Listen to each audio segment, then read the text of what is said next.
ಓಂ ನಮಃ ಶಿವಾಯ. ಎಲ್ಲರಿಗೂ ನಮಸ್ಕಾರ.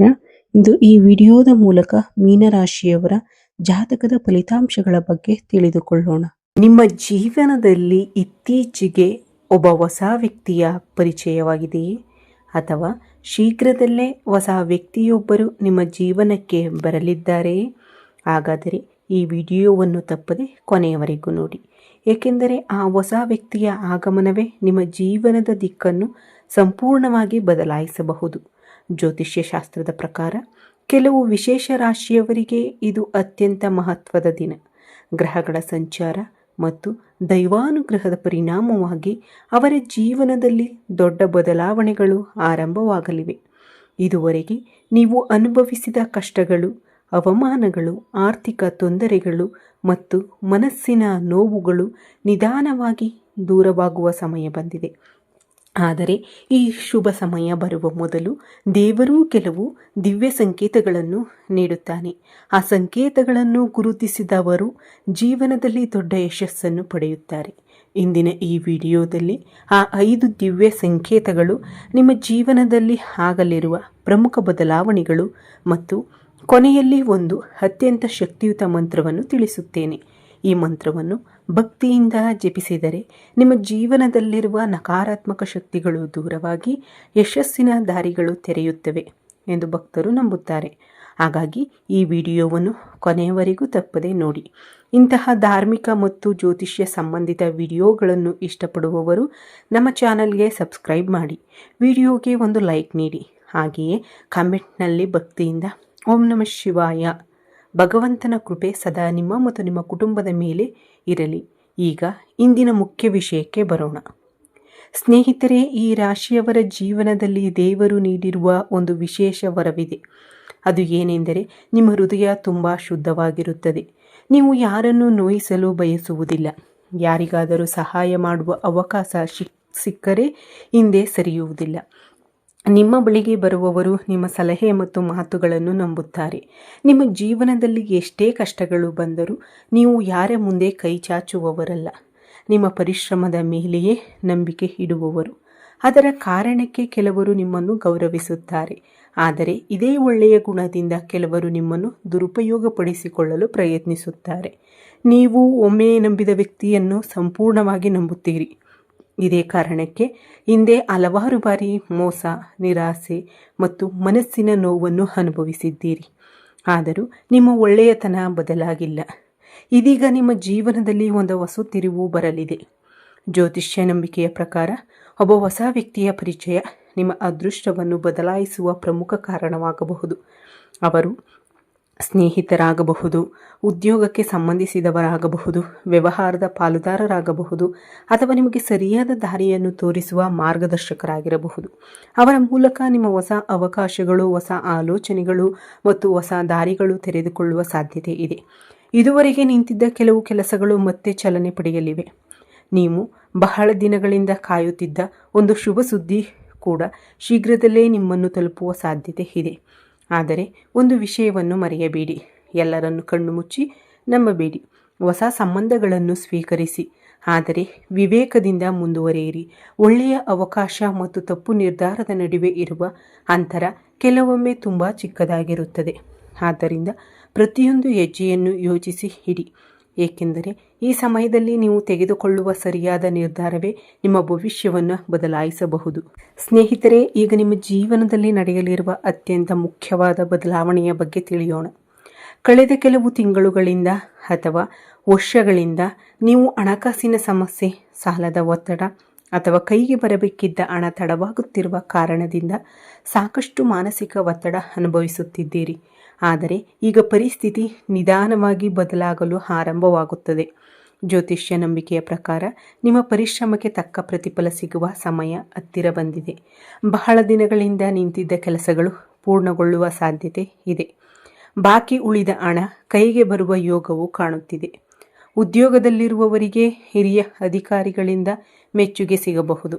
ಹೊಸ ಜವಾಬ್ದಾರಿಗಳು ಅಥವಾ ಪದೋನ್ನತಿಯ ಅವಕಾಶಗಳು ಕೂಡ ಸಿಗಬಹುದು. ವ್ಯಾಪಾರ ಮಾಡುವವರಿಗೆ ಹೊಸ ಗ್ರಾಹಕರು, ಹೊಸ ಒಪ್ಪಂದಗಳು ಅಥವಾ ಲಾಭದಾಯಕ ಅವಕಾಶಗಳು ದೊರೆಯುವ ಸಾಧ್ಯತೆ ಇದೆ. ಇದೇ ಸಮಯದಲ್ಲಿ ನಿಮ್ಮ ಜೀವನಕ್ಕೆ ಪ್ರವೇಶಿಸುವ ಹೊಸ ವ್ಯಕ್ತಿಯೊಬ್ಬರು ನಿಮ್ಮ ಆರ್ಥಿಕ ಬೆಳವಣಿಗೆಗೆ ಕಾರಣರಾಗಬಹುದು. ಅವರ ಸಲಹೆ, ಸಹಾಯ ಅಥವಾ ಪರಿಚಯದಿಂದ ನಿಮ್ಮ ಆದಾಯ ಹೆಚ್ಚಾಗುವ ಅವಕಾಶಗಳು ತೆರೆಯಬಹುದು.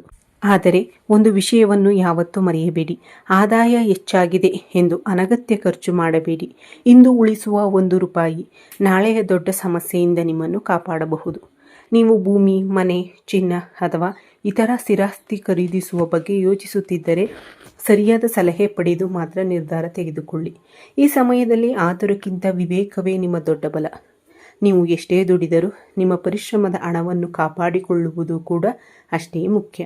ದೇವರು ಅವಕಾಶಗಳನ್ನು ಕೊಡುತ್ತಾನೆ, ಆದರೆ ಆ ಅವಕಾಶಗಳನ್ನು ಸರಿಯಾಗಿ ಬಳಸಿಕೊಳ್ಳುವುದು ನಮ್ಮ ಕೈಯಲ್ಲಿದೆ. ಬಹಳ ದಿನಗಳಿಂದ ನಿಮ್ಮ ಮನಸ್ಸಿನಲ್ಲಿ ಇದ್ದ ಒಂದು ಕನಸು ಈಗ ನನಸಾಗುವ ದಾರಿಯಲ್ಲಿ ಸಾಗುತ್ತಿದೆ. ಇದು ನಿಮ್ಮ ಆತ್ಮವಿಶ್ವಾಸವನ್ನು ಹೆಚ್ಚಿಸುವ ಸಮಯ. ಆದ್ದರಿಂದ ನಿರಾಶೆಯನ್ನು ಬಿಟ್ಟು ಹೊಸ ಉತ್ಸಾಹದೊಂದಿಗೆ ಮುಂದೆ ಸಾಗಿರಿ. ಯಶಸ್ಸು ನಿಧಾನವಾಗಿ ನಿಮ್ಮತ್ತ ಹೆಜ್ಜೆ ಹಾಕುತ್ತದೆ. ಸ್ನೇಹಿತರೆ, ನಿಮ್ಮ ಜೀವನದಲ್ಲಿ ಈಗ ಕಾಣಿಸುತ್ತಿರುವ ಮತ್ತೊಂದು ಶುಭ ಸಂಕೇತವೆಂದರೆ ಮಹಾಲಕ್ಷ್ಮೀ ದೇವಿಯ ಅನುಗ್ರಹ. ಬಹಳ ದಿನಗಳಿಂದ ನಿಮ್ಮ ಮನೆಯಲ್ಲಿ ನೆಮ್ಮದಿ ಕಡಿಮೆಯಾಗಿರಬಹುದು. ಹಣ ಬರುತ್ತಿದ್ದರೂ ಉಳಿಯದೇ ಇರಬಹುದು. ಎಷ್ಟೇ ದುಡಿದರೂ ಕೈಯಲ್ಲಿ ಏನೂ ಉಳಿಯುತ್ತಿಲ್ಲ ಎಂಬ ಭಾವನೆ ನಿಮ್ಮನ್ನು ಕಾಡುತ್ತಿರಬಹುದು. ಆದರೆ ಈಗ ಆ ಪರಿಸ್ಥಿತಿ ನಿಧಾನವಾಗಿ ಬದಲಾಗುವ ಸಮಯ ಬಂದಿದೆ. ಭಕ್ತಿಯೊಂದಿಗೆ ಪ್ರತಿದಿನ ಬೆಳಿಗ್ಗೆ ಮತ್ತು ಸಂಜೆ ಲಕ್ಷ್ಮೀ ದೇವಿಯ ಮುಂದೆ ಒಂದು ತುಪ್ಪದ ಅಥವಾ ಎಣ್ಣೆಯ ದೀಪವನ್ನು ಹಚ್ಚಿ, ಸಾಧ್ಯವಾದರೆ ಲಕ್ಷ್ಮಿ ಅಷ್ಟೋತ್ತರ ಶತನಾಮಾವಳಿಯನ್ನು ಪಠಿಸಿ. ಇದು ಕೇವಲ ಒಂದು ಆಚರಣೆಯಲ್ಲ, ಇದು ನಿಮ್ಮ ಮನಸ್ಸಿಗೆ ಧೈರ್ಯ, ಏಕಾಗ್ರತೆ ಮತ್ತು ಸಕಾರಾತ್ಮಕ ಚಿಂತನೆ ನೀಡುವ ಒಂದು ಆಧ್ಯಾತ್ಮಿಕ ಅಭ್ಯಾಸ. ಇನ್ನೊಂದು ಮುಖ್ಯ ವಿಷಯ, ನಿಮ್ಮ ವೈಯಕ್ತಿಕ ಯೋಜನೆಗಳು, ಹಣಕಾಸಿನ ವಿಚಾರಗಳು ಮತ್ತು ಭವಿಷ್ಯದ ನಿರ್ಧಾರಗಳನ್ನು ಎಲ್ಲರೊಂದಿಗೆ ಹಂಚಿಕೊಳ್ಳಬೇಡಿ. ಕೆಲವೊಮ್ಮೆ ನಮ್ಮ ಯಶಸ್ಸಿಗಿಂತ ಅದನ್ನು ಅಸೂಯೆ ಪಡುವವರೇ ಹೆಚ್ಚು ಇರುತ್ತಾರೆ. ಆದ್ದರಿಂದ ನಿಮ್ಮ ಯೋಜನೆಗಳನ್ನು ಕಾರ್ಯರೂಪಕ್ಕೆ ತಂದ ನಂತರವೇ ಇತರರಿಗೆ ತಿಳಿಸುವುದು ಉತ್ತಮ. ಈ ಸಮಯದಲ್ಲಿ ನಿಮ್ಮ ಆರೋಗ್ಯದ ಮೇಲೂ ವಿಶೇಷ ಗಮನ ಕೊಡಿ. ಕೆಲಸದ ಒತ್ತಡ, ಮಾನಸಿಕ ಚಿಂತೆ ಮತ್ತು ನಿರಂತರ ಆಲೋಚನೆಗಳಿಂದ ದೇಹ ದಣಿಯುವ ಸಾಧ್ಯತೆ ಇದೆ. ಸಮಯಕ್ಕೆ ಊಟ ಮಾಡಿ, ಸಾಕಷ್ಟು ನಿದ್ರೆ ಮಾಡಿ, ಪ್ರತಿದಿನ ಕನಿಷ್ಠ 10 ನಿಮಿಷ ಧ್ಯಾನ ಅಥವಾ ಪ್ರಾರ್ಥನೆಗೆ ಮೀಸಲಿಡಿ. ನಿಮ್ಮ ಮನಸ್ಸು ಶಾಂತವಾಗಿದ್ದರೆ ನೀವು ತೆಗೆದುಕೊಳ್ಳುವ ಪ್ರತಿಯೊಂದು ನಿರ್ಧಾರವೂ ಉತ್ತಮ ಫಲಿತಾಂಶ ನೀಡುತ್ತದೆ. ಕುಟುಂಬದವರೊಂದಿಗೆ ಸಮಯ ಕಳೆಯುವುದನ್ನು ಮರೆಯಬೇಡಿ. ನಿಮ್ಮ ಜೀವನದಲ್ಲಿ ಎಷ್ಟೇ ದೊಡ್ಡ ಯಶಸ್ಸು ಬಂದರೂ ಕುಟುಂಬದ ಪ್ರೀತಿ ಮತ್ತು ಆಶೀರ್ವಾದವೇ ನಿಜವಾದ ಸಂಪತ್ತು. ಮತ್ತೊಂದು ಪ್ರಮುಖ ಸೂಚನೆ, ಈ ಸಮಯದಲ್ಲಿ ನಿಮ್ಮ ಜೀವನಕ್ಕೆ ಬರುವ ಹೊಸ ವ್ಯಕ್ತಿ ನಿಮ್ಮ ಭವಿಷ್ಯದಲ್ಲಿ ಮಹತ್ವದ ಪಾತ್ರ ವಹಿಸುವ ಸಾಧ್ಯತೆ ಇದೆ. ಆದರೆ ಅವರನ್ನು ನಂಬುವ ಮೊದಲು ಅವರ ಸ್ವಭಾವವನ್ನು ಚೆನ್ನಾಗಿ ಅರ್ಥ ಮಾಡಿಕೊಳ್ಳಿ. ಒಳ್ಳೆಯ ಸ್ನೇಹ ಜೀವನವನ್ನು ಕಟ್ಟಬಹುದು, ತಪ್ಪು ಸ್ನೇಹ ಜೀವನವನ್ನು ಹಾಳು ಮಾಡಬಹುದು. ಆದ್ದರಿಂದ ದೇವರ ಮೇಲಿನ ನಂಬಿಕೆಯ ಜೊತೆಗೆ ನಿಮ್ಮ ವಿವೇಕವನ್ನು ಬಳಸಿಕೊಳ್ಳಿ. ಈ ಸಮಯ ನಿಮ್ಮ ಜೀವನದಲ್ಲಿ ಹೊಸ ಆರಂಭದ ಸಂಕೇತವಾಗಿದೆ. ಸ್ನೇಹಿತರೆ, ಪ್ರತಿಯೊಬ್ಬರ ಜೀವನದಲ್ಲೂ ಎಲ್ಲರೂ ನಮ್ಮ ಒಳಿತನೇ ಬಯಸುತ್ತಾರೆ ಎಂದು ಹೇಳಲು ಸಾಧ್ಯವಿಲ್ಲ. ಕೆಲವರು ನಮ್ಮ ಯಶಸ್ಸನ್ನು ನೋಡಿ ಸಂತೋಷ ಪಡುತ್ತಾರೆ, ಆದರೆ ಇನ್ನು ಕೆಲವರು ನಮ್ಮ ಪ್ರಗತಿಯನ್ನು ತಡೆಯಲು ಪ್ರಯತ್ನಿಸುತ್ತಾರೆ.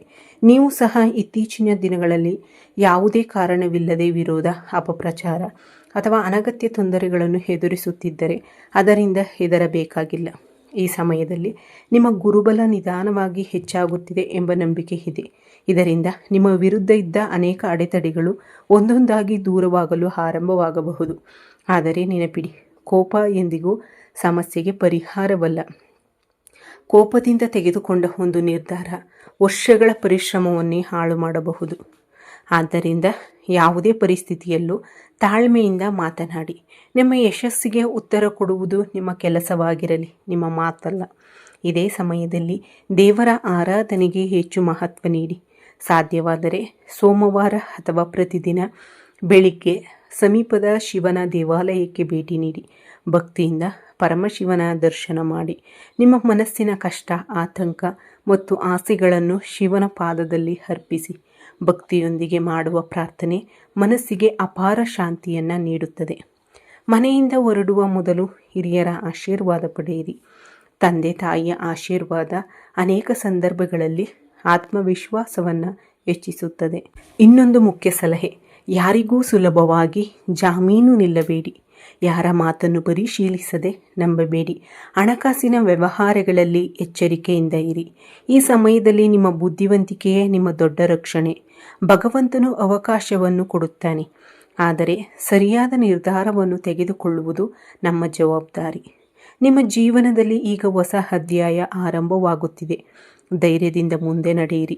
ದೇವರ ಕೃಪೆ ಮತ್ತು ನಿಮ್ಮ ಪರಿಶ್ರಮ ಒಟ್ಟುಗೂಡಿದಾಗ ಯಶಸ್ಸನ್ನು ಯಾರೂ ತಡೆಯಲು ಸಾಧ್ಯವಿಲ್ಲ. ಸ್ನೇಹಿತರೆ, ಇದುವರೆಗೆ ನಾವು ಈ ರಾಶಿಯವರ ಜೀವನದಲ್ಲಿ ಆಗಲಿರುವ ಬದಲಾವಣೆಗಳ ಬಗ್ಗೆ ತಿಳಿದುಕೊಂಡೆವು.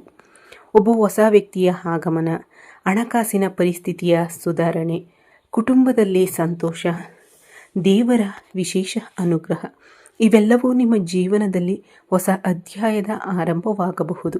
ಆದರೆ ನೆನಪಿಡಿ, ಅದೃಷ್ಟದ ಬಾಗಿಲು ತೆರೆಯುವುದು ದೇವರ ಕೃಪೆಯಿಂದಾದರೆ ಆ ಬಾಗಿಲಿನೊಳಗೆ ನಡೆಯುವುದು ನಿಮ್ಮ ಪರಿಶ್ರಮದಿಂದ ಮಾತ್ರ ಸಾಧ್ಯ.